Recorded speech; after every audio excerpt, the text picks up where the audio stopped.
আপনারা দেখছেন লিপি ডিজিটাল। চোখ রাখবো আজকের খবরের দিকে। কোনো আলোর ব্যবস্থা না থাকায় অপরাধীদের মুক্তাঞ্চল হয়ে উঠছে বাগজোলা খাল সংলগ্ন এলাকা। নিরাপত্তা নিয়ে প্রশ্ন তুলছে খোদ বিধায়ক।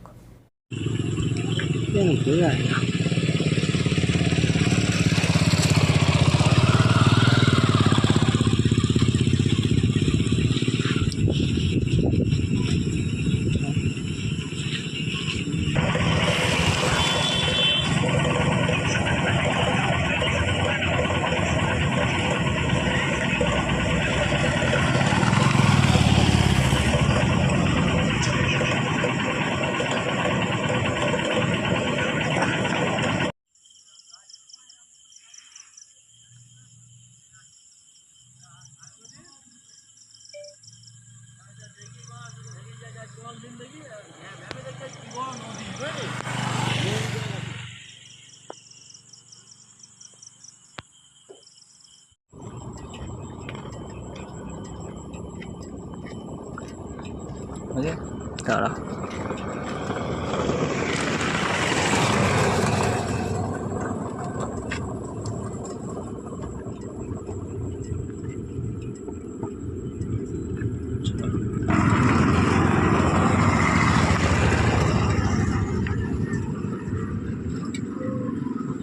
রাস্তাতে প্রচুর গাড়ি চলছে কিন্তু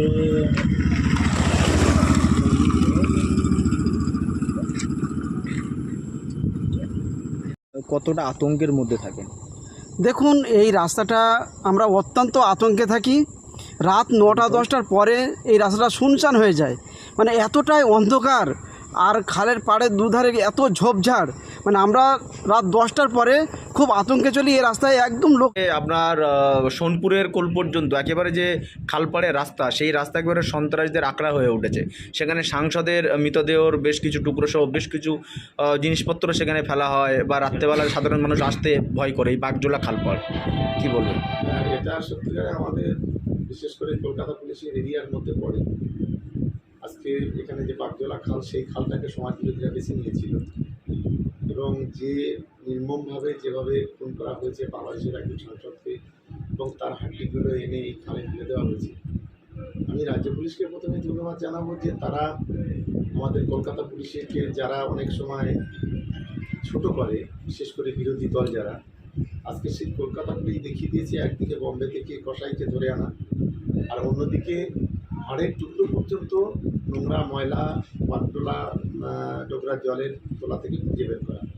এটা যেমন একটা দিক, এটা কলকাতা পুলিশের সবচেয়ে বড় পাওনা, সিআইডি সবচেয়ে বড় পাওনা, আমাদের মানে একটা গর্বের বিষয়।